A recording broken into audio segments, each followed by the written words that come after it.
Hey, what is up, everybody? This is your boy AJTRIP, and welcome to That to Shoot, a weekly episodic show where I talk about what's going on in the world of professional wrestling. Unless we're doing predictions, which we are. It's predictions for NXT Vengeance Day coming out this Sunday.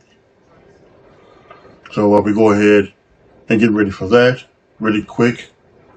I am gutted that CM Punk unfortunately hurt himself at the Royal Rumble last weekend and will not make it to WrestleMania. I was looking forward to it.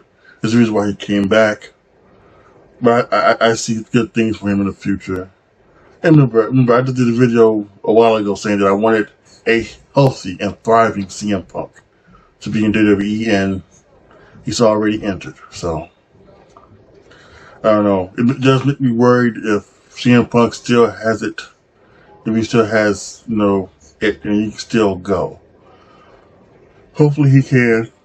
Hopefully he'll rehab this tricep, get it back together, and he'll come back better than ever. So that's a shame, but hopefully he'll get to finish his story next year at WrestleMania 41. For now, here it is, the NXT Vengeance Day predictions. The first match is the family, Tony D'Angelo, Shannon Stack Lorenzo, and Adriana Rizzo against Out the Mud and Jada Parker with scripts at the side. I don't think I've ever seen Jada Parker wrestle. Maybe she's wrestled on Double Up. I definitely don't think I've seen Adriana Rizzo wrestle. So it's just going to be interesting to see what the ladies do in the ring. As for the guys, these guys should be able to put on a pretty interesting match. It's a 6-man tag, so it should just be mixed 6-man tag. So it should be just as interesting as it can be. I kind of see, I think even though I can kind of see what they're doing with OTM, I think they're going to have to keep the family hot, because I think at some point, whoever are the tag team that wins the Dusty Cup is going to face them for the titles, and I think that would be something interesting to see. So, I'm going to say the family wins this matchup. In a no disqualification match, it's Dijak versus Joe Gacy. These two have been fighting for weeks all over the NXT arena and parking lot, and they end up throwing Joe Gacy in the trash. To me, this seems like an easy thing. I don't think they've got Joe Gacy, doing anything big time, and I think Dijak is still someone that he's probably should be on the main roster. He's probably one of the ones called up maybe after WrestleMania. And I think that's a perfect way to go out. So I'm going to say Dijak wins the no disqualification matchup. He's lost like the last 2 or 3 big matchups he's had on pay-per-view. So this one should be an easy victory for Dijak. For me, at least. With the way I see it. The Dusty Rhodes Tag Team Classic Finals.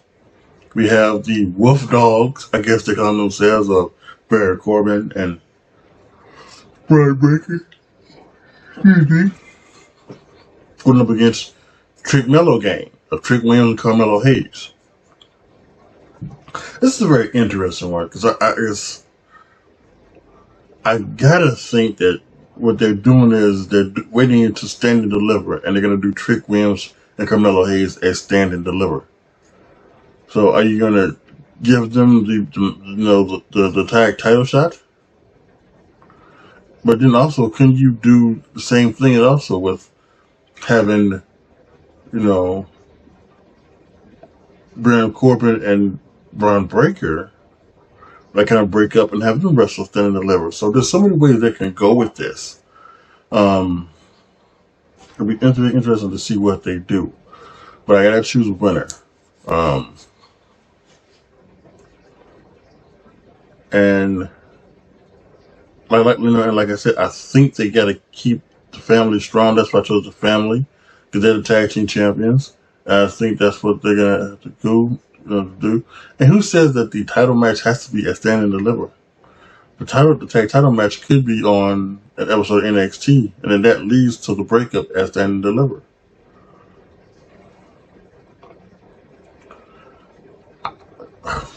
I'm gonna say it's gonna be Trick, Williams, and Mello. I'm gonna say they're gonna win the tag team championships.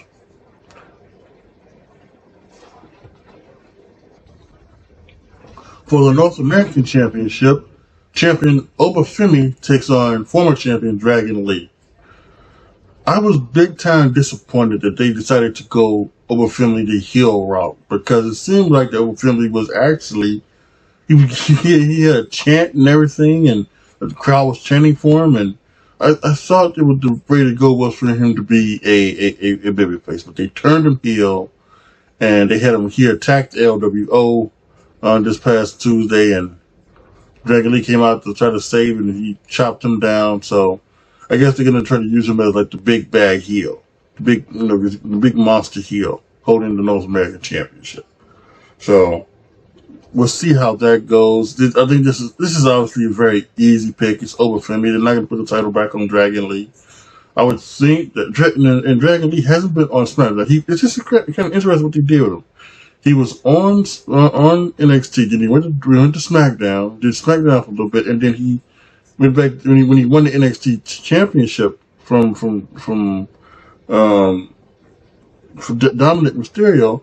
He came back to NXT, and he hasn't been seen on SmackDown since. So I'm not sure what they're doing with this. I'm hoping maybe that what they're doing is that they're doing this part, have Dragon Lee, lose over from it, and he goes back to SmackDown and be a part of this new, LWO versus Legado the Phantasma stuff on there. So we'll see where that goes. But yeah, this is pretty easy. I don't think they're gonna do this to Obafemi. It's Obafemi winning the championship and retaining the North American Championship.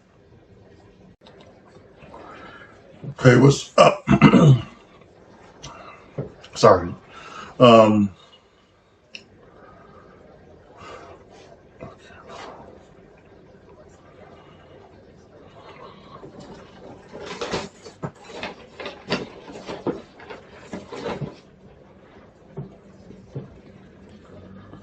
The NXT Women's Championship is on the line as Lyra Valkyria,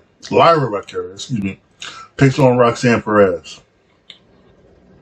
It's kind of interesting. I have not been feeling Roxanne Perez the last few months. She is such a small woman. I mean, her, Alexa Bliss, Zelina Vega, Kaden Carter, Katina Chance. All of them are like very small girls, and with Kaden Carter, she's a little bit on the thicker side, so to speak. But like all of them, like very small. And I watched Alexa Bliss, and I really didn't have a problem with Alexa Bliss. Excuse me. Wow, I didn't really have a problem with Alexa Bliss until she had a match, a couple years ago against Bianca Belair at the Royal Rumble.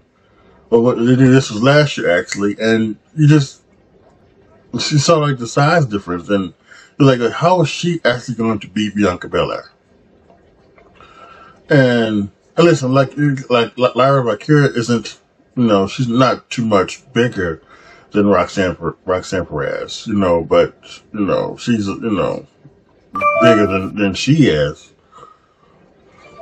So so I don't know. It's kind of hard to suspend disbelief that Roxanne Perez could beat anybody, let alone what is supposed to be the NXT champion. So I just don't know what's happening. It's very interesting too. She lost, but then was able to get a title shot, through her match. So it's whatever. It's whatever it is. And the Tatum Paxley thing, what's going on with Lyra Valkyria, is very interesting. I don't know. I'm guessing she's gonna get involved in this match at some point as well. She may even cost Lyra the title. And that would be a way that it would seem reasonable for Roxanne Perez to beat Lyra Valkyria and have it seem kind of reasonable. That she get Lyra got turned on by Paxi. Or Tatum Paxi, excuse me. But if this is going to be like a straight down the middle match, I think you got to go with Lyra Valkyria. To me, I think, I think Stand and Deliver is going to be something special, and they can still go back to Tiffany Stratton, although I think she should be called up on the main roster. But I think just going back to Roxanne Perez as someone that just should not have the championship. And I think they're probably going to do this. They're probably going to go to Cora Jade, for Stand and Deliver, and since she's probably going to win it there. But they still can, do some things. So I'm going to say Lyra Valkyria wins this, and she retains the NXT championship. And now, the main event, the NXT Heavyweight Championship, Ilya Dragunov taking on Trick Williams. They've been telling the story for months now. Who attacked Trick Williams? And at first it was thought that maybe it was Lexis King who did it, but he turned out that he didn't do it. But it has always gone down the road of it being Carmelo Hayes. And the reason why Carmelo did it because he was jealous that Trick Williams was now becoming a star. He was going out on his own. He was surpassing Carmelo Hayes. Carmelo Hayes didn't have nobody chanting for him as Trick Williams has. Trick Williams, he just whooped that trick, and Booker T's going around with, huh? Yeah, I like it. No, like that. So I just think that that's the way to go. Now, they could totally swerve us and then have it end up being Ilya Dragunov who really did it, which would be something which I think, a good swerve is always works if it looks like it's the right way to do it. Some people say that the Jimmy Uso turn on Jey Uso didn't work because it didn't make any sense. But I thought it did. He turned on him because he didn't want Jey to become Roman Reigns. I think where they messed up was that the fact that then Jimmy Uso went right back into the family, and that was probably not the way to go about it. He just should have been on his own. So then, with this totally seems like this is going to be, Carmelo Hayes costing Trick Williams the championship. But this also could be as well as Trick Williams winning the championship and then getting turned on by Carmelo Hayes because he won the championship that he had. So there's a lot of ways to go about this. I don't think there's any wrong direction that they're doing. However, I think they're going to tell the story of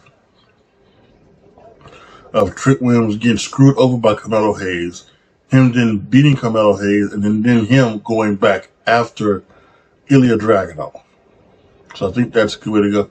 Good way to go. So I'm going to say Ilya Dragunov retains the NXT championship.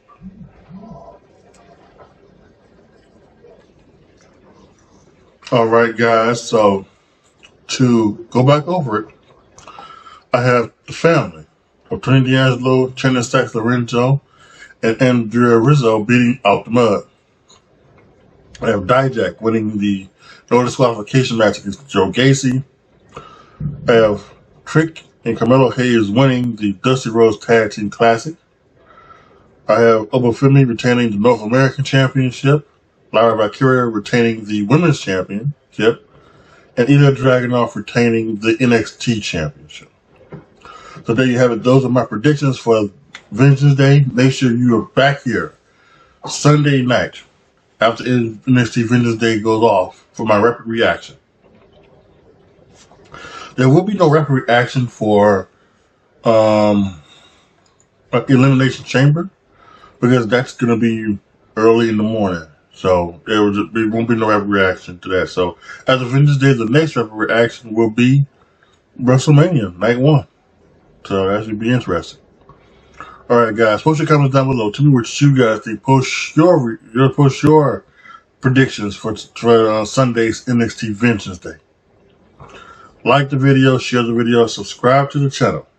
And as always, thank you guys so much for watching. This is your boy AJTRIP signing off. As always, be good to each other, y'all. Be careful out there. And I am out.